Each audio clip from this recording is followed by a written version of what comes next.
Muito bom dia, bem-vindos ao canal. Nós estamos mais uma vez aqui hoje para vos falar de um tema muito interessante.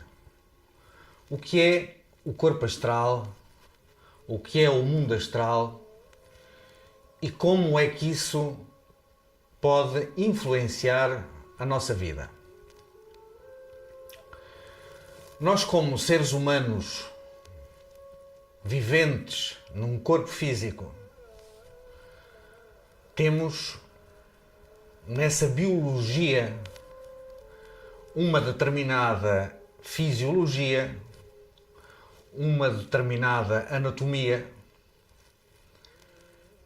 uma determinada aparência pela qual somos conhecidos no mundo. Porém, embora esse seja o único corpo que nós podemos detectar, perceber, percepcionar com os nossos 5 sentidos, existem outros corpos. Por exemplo, o corpo etérico. O corpo etérico, que é o fundamento energético, elétrico do corpo físico, que pode ser detectado pela câmara de Kirlian. Existem numerosos estudos sobre o efeito de Kirlian, que é, nomeadamente, um aparelho que foi inventado e desenvolvido na União Soviética antiga por um casal chamado Casal Kirlian, que tem a faculdade de fotografar um campo invisível aos nossos olhos que está à volta do corpo físico. É como que uma aura do corpo físico e que pode ser utilizado para detectar determinadas patologias do corpo físico, mesmo antes delas se manifestarem a nível físico.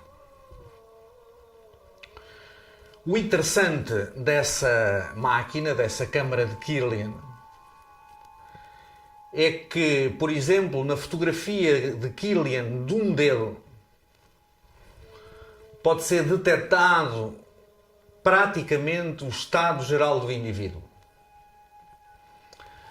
Todos os organismos, todas as substâncias têm uma determinada atmosfera áurica passível de ser captada pela câmara de Kirlian. Por exemplo, um inseto, um animal, um pedaço de metal, uma moeda, um vegetal, um fruto, um legume, tem esse campo áurico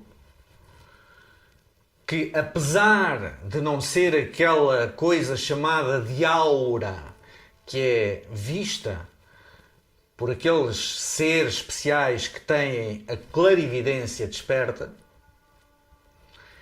ela é uma representação dessa aura.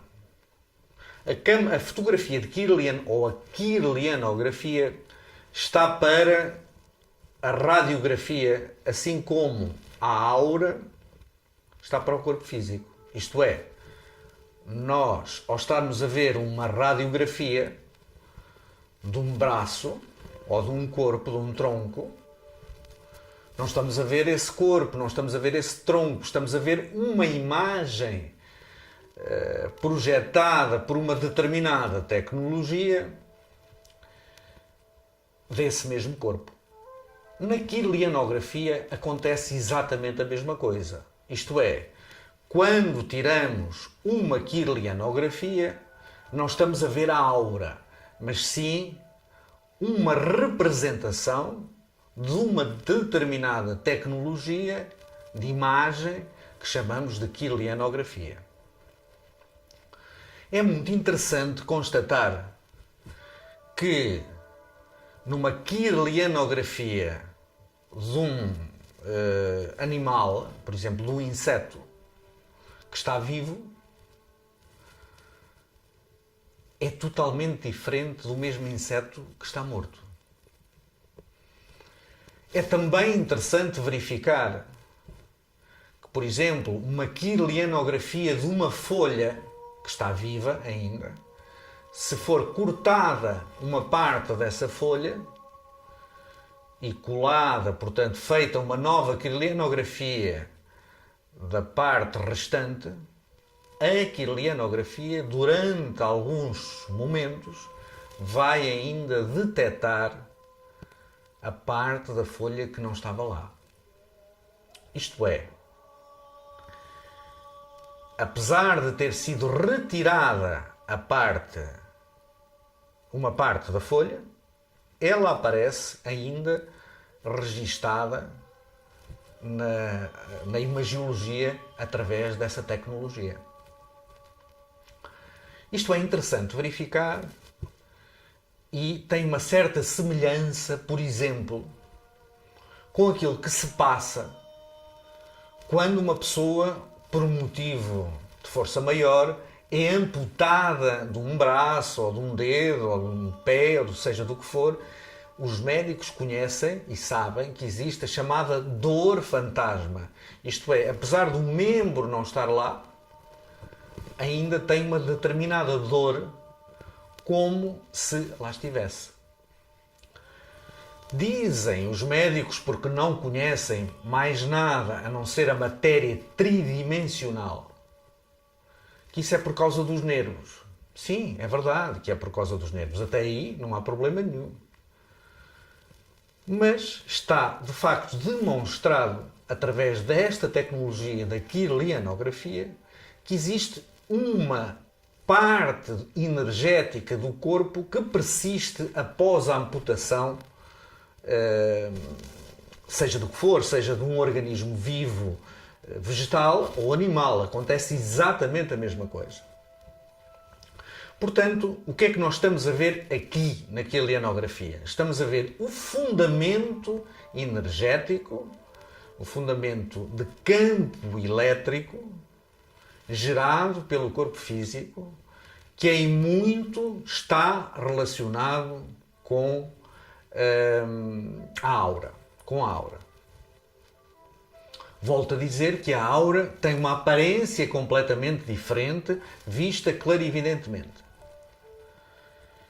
E o que é um ser clarividente? Um ser clarividente é um ser que tem uma determinada capacidade desperta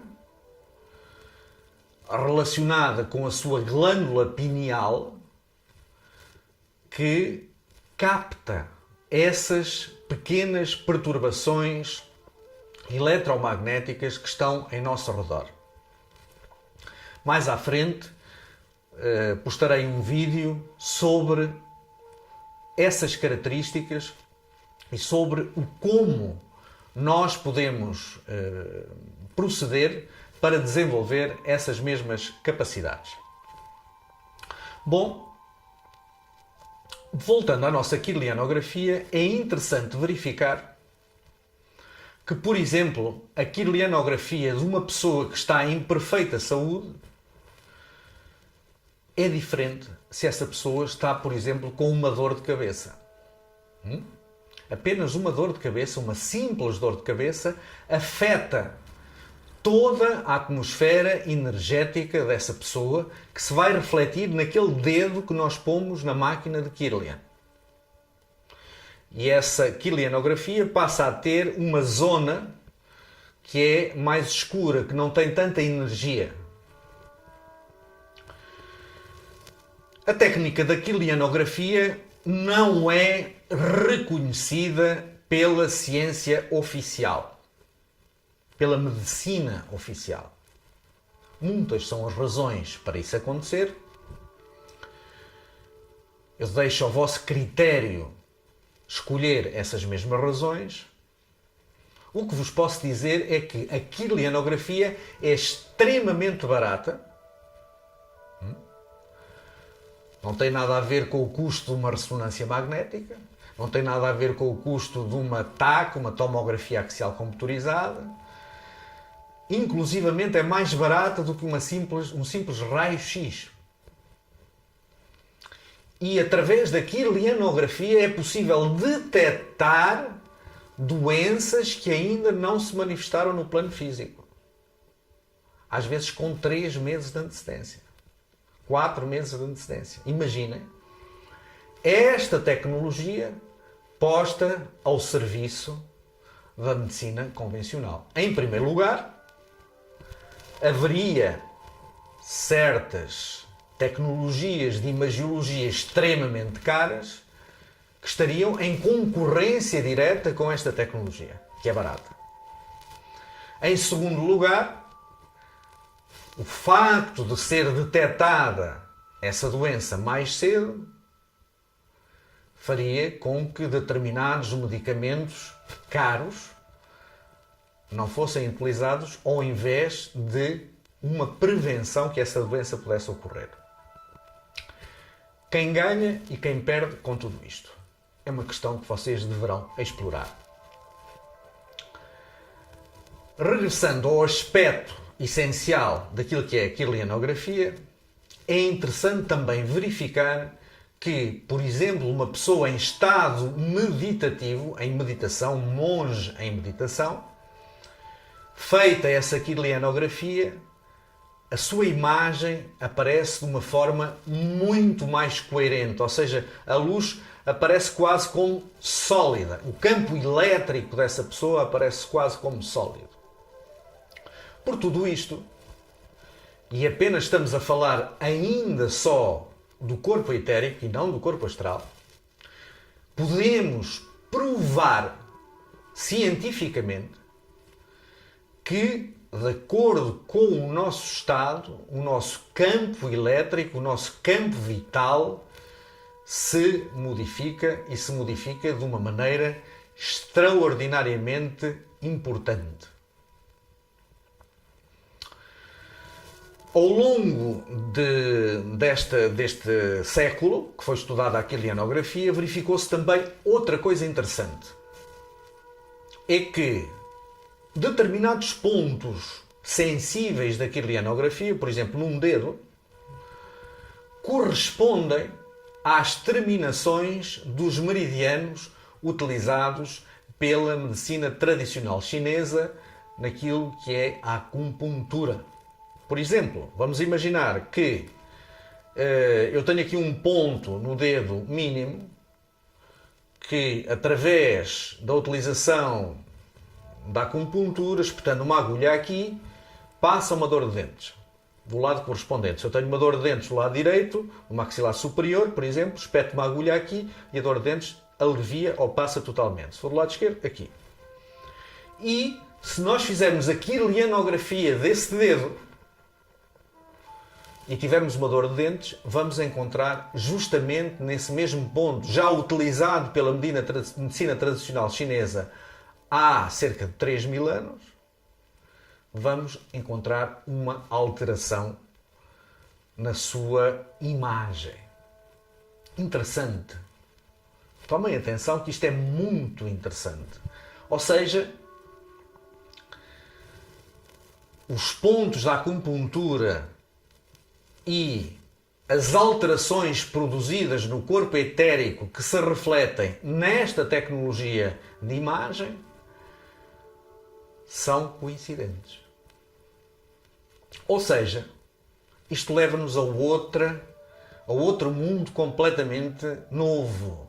É que o corpo etérico também tem uma fisiologia e também tem uma patologia. Ou seja, também pode estar doente. Tem uma determinada forma e essa forma pode ser normal ou anormal e também pode estar doente. Dizem os esotéricos que o corpo etérico se decompõe mais ou menos na medida em que o corpo físico se decompõe. E isso está provado. Precisamente por causa da quilinografia de animais vivos ou de vegetais vivos e de vegetais mortos. É comprovado assim. Ou seja, isto não tem nada a ver com o corpo astral. O corpo astral é outro corpo. Portanto, temos o corpo físico, temos o corpo etérico, que é esta aura, e temos o corpo astral. E o que é isso do corpo astral? Bom, aqui já é um pouco mais difícil provar através de instrumentos que a nossa tecnologia tem e que são conhecidos, porque existem outros que temos, que a nossa tecnologia tem, mas que não são conhecidos, nomeadamente todos aqueles instrumentos que a partir de uma determinada altura foram considerados top secret, principalmente a partir da Segunda Guerra Mundial. Essa tecnologia não é revelada. Está oculta. Está nas inteligências, está nas secretas, não nos é fornecida. No entanto, já há muitos anos que certas pessoas verificaram que em situações normais das suas vidas ou pessoas, isto para pessoas mais ou menos dotadas, por exemplo, estão a dormir e de repente sentem o seu corpo a levantar e chegam a ver-se, chegam a ver a sua imagem a dormir. Outras pessoas em estados de trauma, por exemplo, pessoas que entraram nos hospitais depois de acidentes, que se recordam de, estando completamente desmaiadas, terem visto os seus corpos a serem transportados e terem visto os procedimentos cirúrgicos a que estavam sujeitas não estando no corpo físico, viam inclusivamente o seu corpo físico. Porquê é que isso acontece? Isso acontece precisamente porque no mesmo sítio, ocupando o mesmo espaço tridimensional que o corpo físico, existe um outro corpo chamado corpo astral, ou Kama Rupa, esotericamente chamado Kama Rupa, que está ligado ao corpo físico e que é, digamos assim, o meio termo de comunicação entre o corpo físico e todo o nosso espírito, todo aquilo que é o nosso real ser, a nossa consciência, digamos assim, a nossa consciência cósmica. E que esse corpo astral é feito também de uma matéria, mas que não é uma matéria que nós conhecemos como matéria física. Este assunto sobre a matéria astral e a matéria física vai ser tratado num outro vídeo em que falaremos precisamente desses vários estados da matéria. Atualmente e no dia 2 compete-nos dizer que, por exemplo, no momento em que nós adormecemos fisicamente, o nosso corpo astral separa-se do nosso corpo físico todas as noites, permitindo assim ao corpo físico, livre das emoções, livre dos sentimentos, recuperar-se mais facilmente. Aí o corpo etérico trabalha recarregando o corpo físico e fazendo com que determinados procedimentos de desintoxicação, descanso, recarga sejam feitos. É um pouco difícil nós percebermos que matéria é esta que é feita ao corpo astral. Vamos imaginar que existe uma matéria como se fosse uma água, mas uma água mais fina do que o ar, mais sutil que o ar, que assenta sobre todas as coisas.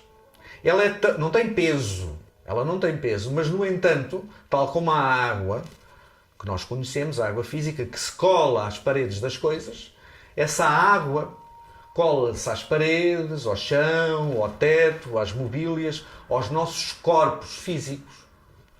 e interage diretamente com o nosso corpo astral.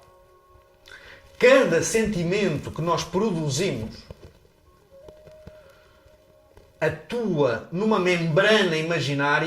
Imaginemos que temos uma membrana imaginária aqui mais ou menos na zona do abdômen, que quando temos um sentimento transmite a esse fluido determinadas vibrações.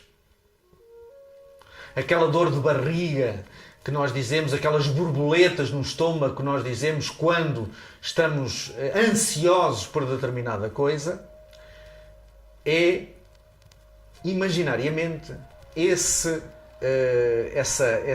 pele tão fina, mais fina do que uma bola de sabão, que está a oscilar, que está a provocar vibrações que se transmitem a esse fluido que nós chamamos éter, que nós podemos chamar de éter astral, para simplificar as coisas. Então, nós chegamos a um determinado sítio, automaticamente abrimos uma porta, esse éter vai mover-se. Se fechamos a porta, fazemos barulho, esse éter vai mover-se. E o sentimento que nós temos associados a esse barulho, à emoção de entrarmos dentro do ambiente, imaginemos que entramos dentro de um ambiente com barulho, com confusão, em que as pessoas não podem falar umas com as outras. Automaticamente, todo esse fluido vai estar como um lago em que estamos constantemente a tirar pedras, em que esse lago está cheio de ondas, muito confuso. Nós entramos lá e essa pele vibratória que nós temos no nosso corpo astral vai vibrar de acordo com essas vibrações. Por exemplo, entramos numa discoteca, estão as luzes a acender e a apagar, está a música muito alta. Não só o aspecto físico do som, das luzes, atua nesse fluido, como também as emoções de todas as pessoas que estão lá dentro vão atuar nesse fluido. E eu vou ficar, muito provavelmente, contaminado a nível emocional com o que se está a passar nesse meio ambiente. E eu também faço parte desse meio ambiente. Ou seja, todas as coisas estão ligadas através desse fluido astral. Através dessa matéria que eu considero agora como matéria imaginária, que mais tarde nós podemos falar disto sob o ponto de vista físico, da física, mas isso é um assunto mais avançado e menos adequado para a maior parte das pessoas que querem saber como é que funciona o corpo astral. Portanto, tudo aquilo que são emoções, tudo aquilo que são sentimentos, atuam nesse fluido, nós comunicamos ao meio ambiente, comunicamos às outras pessoas e essas pessoas comunicam também connosco. E isto é independente do espaço. Por exemplo, se eu estiver a telefonar a uma pessoa que está do outro lado do mundo, que está na Austrália, por exemplo, e lhe estiver a dar uma notícia boa, esse fluido que eu estou a movimentar aqui vai atuar lá. Interessante, não é? Se essa pessoa estiver no prédio ao lado, é exatamente a mesma coisa. É independente da distância. O que interessa é que haja um canal, um suporte físico, para que essa sensação seja sintonizada, para que essa onda seja sintonizada pela outra pessoa. Imaginemos, voltando ao nosso exemplo, que entramos nessa tal discoteca. Se nós tivéssemos a capacidade de nos abstrair totalmente do que está à nossa volta e estivéssemos a pensar noutra coisa completamente diferente, se isso fosse possível, se estivéssemos a pensar, por exemplo, numa ilha com palmeiras, numa ilha tropical com palmeiras, uma cama de balões e um refresco, ou se nos abstraíssemos totalmente desse barulho, das luzes, do som, do movimento, esse ambiente não teria qualquer efeito sobre nós. Porquê? Porque não sintonizávamos essa frequência. É a mesma coisa do que nós termos 100 canais de televisão constantemente à nossa disposição. Nós temos 100 canais de televisão à nossa disposição e sintonizamos o canal que queremos. Temos o programa A ou o programa B. Lá, por estarmos a sintonizar o canal A, não quer dizer que todos os outros canais tenham desaparecido. Não desapareceram, continuam lá. Simplesmente eu escolhi não ser afetado ou não interagir com aquilo que se está a passar nesse canal. No plano astral, no plano dos sentimentos e das emoções, é exatamente a mesma coisa. Ou seja, até certo ponto, até onde a minha capacidade chega, eu tenho possibilidade de me sintonizar com o meio ambiente ou não. É evidente que quando a intensidade desse movimento emocional é muito forte, a maior parte das pessoas não temos essa capacidade. E isto é interessante.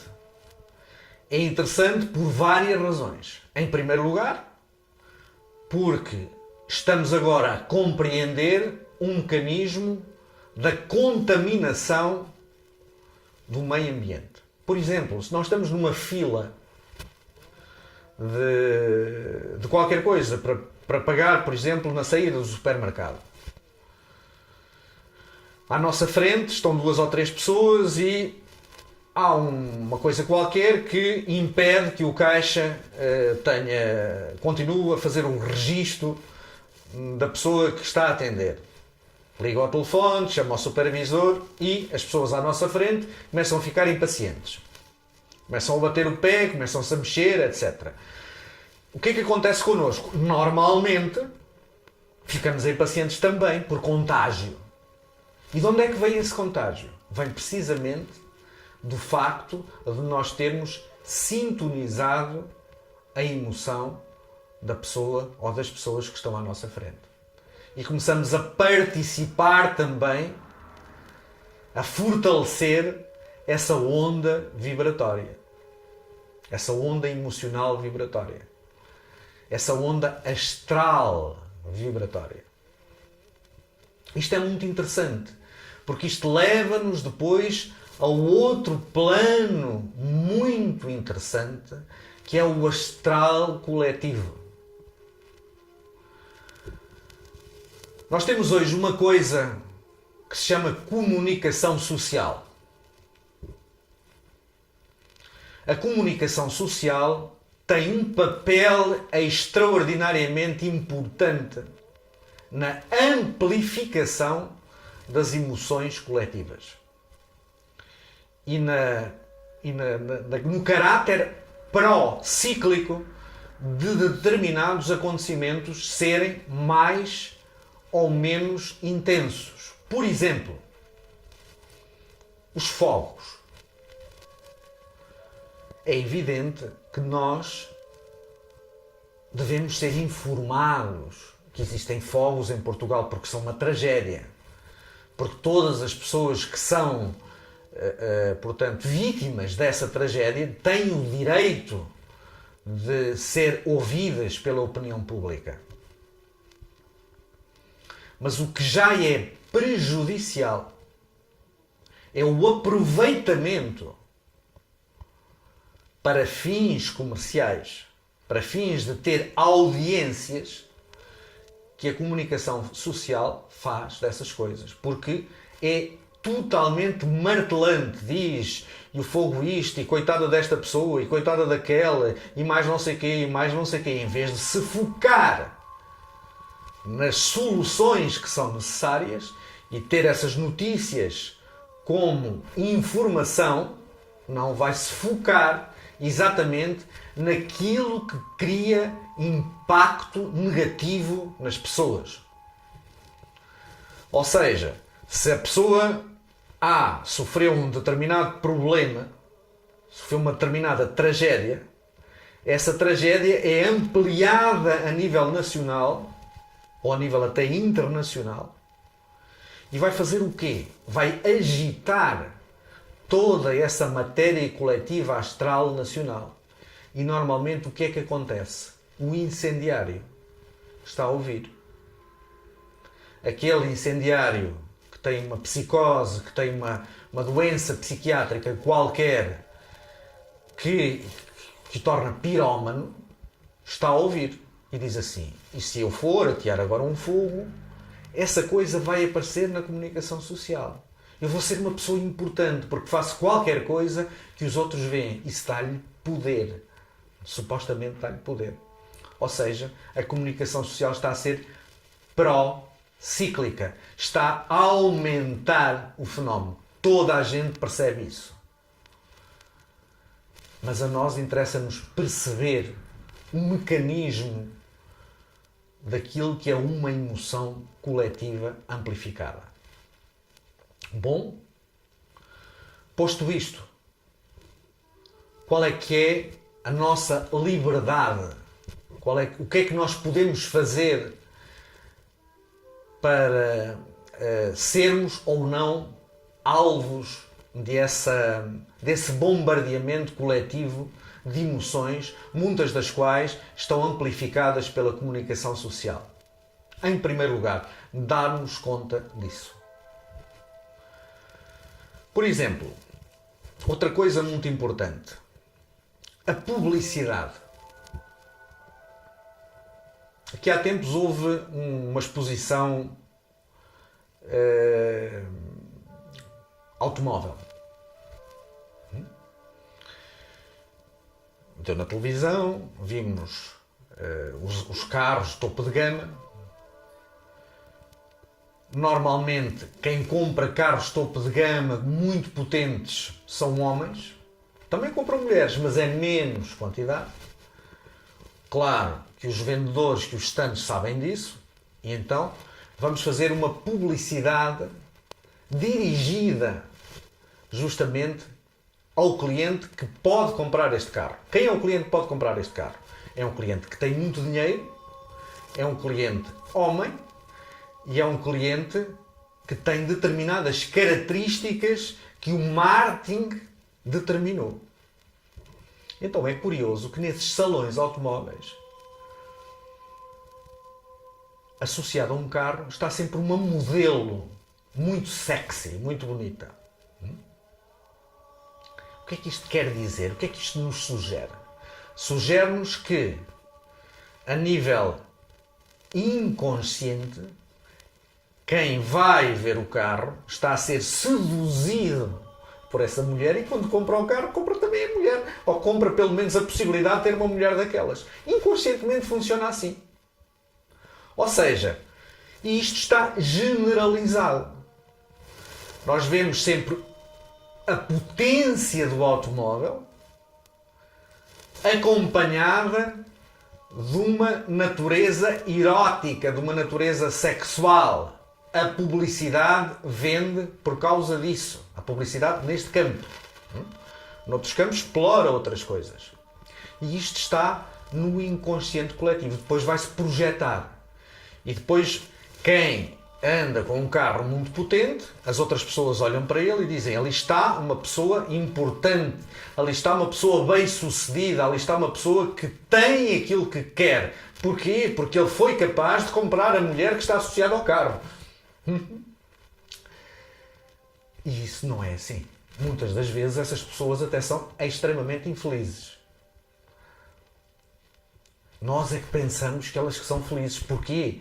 Porque essa foi a impressão, essa foi a emoção que foi projetada e foi formada no inconsciente coletivo emocional astral que nós fomos induzidos a receber e sintonizar esse canal. Essas imagens, dizem os esoteristas, esses clichês astrais, existem. E se eles são efetivamente muito constantes, eles tornam-se praticamente se eles são muito constantes, isto é, se eles duram muito tempo, eles tornam-se praticamente constantes. Isto é, existem, vivem nos planos astrais. E depois passam a ser explorados por outros anunciantes, por outras marcas de carros, e as pessoas em toda a volta vão consumir essa emoção ou o desejo de ter essa emoção. A isto chama-se aquilo que no filme da Matrix é a própria Matrix. Ou seja, nós criamos e vivemos dentro de uma matriz de desejos que está amplificada pela comunicação social, pela publicidade e pelo funcionamento de toda a sociedade em que vivemos. Felizmente, hoje em dia, existe um acordar coletivo. Ou seja, cada vez mais estão a chegar à nossa consciência coletiva outras energias que vão despertando os cidadãos para que isto é efetivamente assim. Este vídeo, por exemplo, e outros, serve para isso. Serve para nós percebermos que estamos a ser manipulados, que estamos a ser vítimas, alvos de uma sociedade perturbada cujo único objetivo é ter lucro, e nós vamos nessa onda coletiva.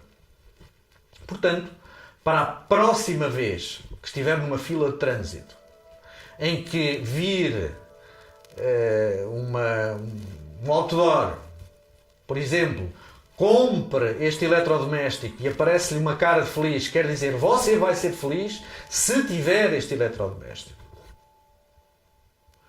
E para isso o que é preciso? É preciso dinheiro.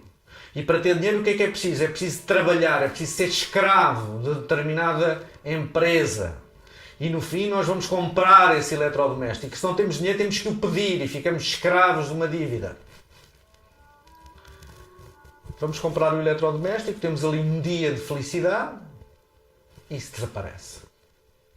E entretanto andamos a trabalhar não sei quanto tempo para ter esse eletrodoméstico.